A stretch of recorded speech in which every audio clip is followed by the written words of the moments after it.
आइए शुरू करते हैं ज्योग्राफी 12th ऑब्जेक्टिव क्वेश्चन। पहला है मसाई क्या है। तो मसाई क्या एक जनजाति है। जनजाति का मतलब हो गया जैसे हमारे यहाँ शेड्यूल ट्राइब एसटी समाज के लोग रहते हैं जिसको जनजाति बोलते हैं, यानी आदिवासी, जिसको हम लोग संथाली बोलते हैं। तो मसाई क्या है, उसी का एक भाग है, जनजाति है। शुष्क कृषि, जहाँ शुष्क कृषि का मतलब जहाँ कम पानी में ही खेती हो जाए। तो शुष्क कृषि में निम्न में से कौन सी फसल नहीं बोई जाती। तो गन्ना। खरीफ फसल की कृषि क्या, सितंबर से जनवरी, जो महीना चल रहा है अभी। ब्राजील के कॉफी बागान को क्या कहते हैं, लदांग। रबी की फसल पैदा होता है कब, रबी की फसल शीत ऋतु यानी ठंडा में। निम्नलिखित में कौन सी प्राथमिक क्रियाकलाप है, याद करिए, कृषि है प्राथमिक क्रियाकलाप। कृषि से बन गया बिस्कुट, है ना, ड्रीम लाइट बिस्कुट बन गया, तो मान लीजिए वह द्वितीय क्रियाकलाप। और ड्रीम लाइट बिस्कुट अगर कोई दुकानदार बेच रहा है तो हो गया तृतीय क्रियाकलाप। और चतुर्थ क्रियाकलाप, जो बुद्धिमान डॉक्टर इंजीनियर जो दिमाग का पैसा खाते हैं, वो चतुर्थ क्रियाकलाप। याद आ गया होगा। आगे, गेहूं की खेती के लिए आदर्श तापमान 20 से 30 डिग्री। चावल धान की खेती क्या है, गहन निर्वाह कृषि, यानी ऐसी कृषि जिस पर लोग डायरेक्ट निर्भर करते हैं। यहाँ रोपण कृषि भी है। रोपण कृषि का मतलब हुआ ऐसी फसल जिसको तैयार कर हम बाजार में बेच के पैसा कमा सकते हों। जैसे रबर हो गया, गन्ना हो गया, है ना, सूरजमुखी वगैरह। तो ये रोपण कृषि, गहन निर्भर कृषि जिसमें हम डायरेक्ट निर्भर करते हैं। जैसे चावल दाल गेहूं उपजा कर हम डायरेक्ट उस पर निर्भर हैं, खाते हैं उसको, है ना। तो गहन निर्वाह कृषि हो गया। रोपण कृषि जिसको हम बाजार में बेच के पैसा कमाते हैं। यहाँ इनडायरेक्ट है, पहले पैसा कमाइए फिर चावल खरीद के खाइए। यहाँ पे डायरेक्ट आप अपने खेतों से प्राप्त अनाज को खाते हैं, गहन निर्वाह कहलाती है। किंग बर्ले क्यों विख्यात है, हीरा के लिए। निम्नलिखित में कौन सा रेशेदार फसल नहीं, रेशा यानी कॉफी। कपास में भी, है ना, मेस्टा में, जूट में रेशा होता है, लेकिन कॉफी में नहीं, तो कॉफी हो गया। अंगूर की खेती क्या कहलाते हैं, विटिकल्चर।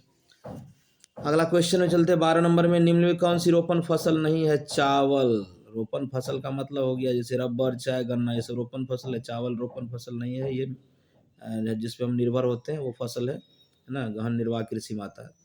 अगला है लॉरेंसार क्षेत्र प्रसिद्ध है कोयला के लिए। मंचूरिया तथा कोरिया में हस्तांतरित कृषि की प्रथा क्या कहलाती है, मिल्पा। निम्नलिखित में से कौन सा देश कोयला का सबसे बड़ा उत्पादक, चीन। चावल किस प्रकार की जलवायु का पौधा है, उष्ण। निम्नलिखित में कौन खाद्य फसल है, खाद्य फसल यानी खाने वाला। गन्ना हो गया, चीनी हो गया, कॉफी है, चुकंदर, है ना। ये सब नहीं मिलेगा तो जिंदगी कट सकती है, लेकिन ये तो चाहिए। तो इसमें खाद्य फसल कौन हो गया, गेहूं। चाय का सबसे बड़ा उत्पादक भारत। विश्व का सबसे अधिक कपास उत्पादक चीन। रबर किस प्रकार की कृषि का उपज है, भूमध्य सागरीय, है ना। निम्न में से कौन सी रोपण फसल नहीं है, गेहूं। हम लोग बोते हैं, रोपने वाला नहीं। निम्न प्रदेश में से किस में विस्तृत वाणिज्य अनाज कृषि नहीं की जाती है, अमेजन बेसिन। अगला है खनिज तेल का सबसे बड़ा उत्पादक, तो यहाँ पे हो जाए सऊदी अरब। निम्न देशों में से किस देश में सहकारी कृषि की सफल परीक्षण हुआ, डेनमार्क। फूलों की खेती क्या कहलाती है, फ्लोरिकल्चर। फूलों की खेती क्या कहलाती है, पुष्पोत्पादन। निम्न में कौन सी कृषि के प्रकार का विकास यूरोपीय औपनिवेशिक समूह के द्वारा किया गया, रोपण कृषि, वही बाजार में बेचने वाला कृषि, है ना, रोपण कृषि। फसल उगा के जैसे साग हो, सब्जी हो, या जूट हो, गन्ना हो, इसको हम बाजार में बेच के पैसा कमाते हैं। अगला, निम्न में किस प्रकार की कृषि, निम्नलिखित में से किस प्रकार की कृषि में खट्टे रसदार फलों की कृषि की जाती है, भूमध्य सागरीय। किरकुक, जो विश्व में सर्वाधिक महत्वपूर्ण तेल क्षेत्र कहाँ है, इराक में।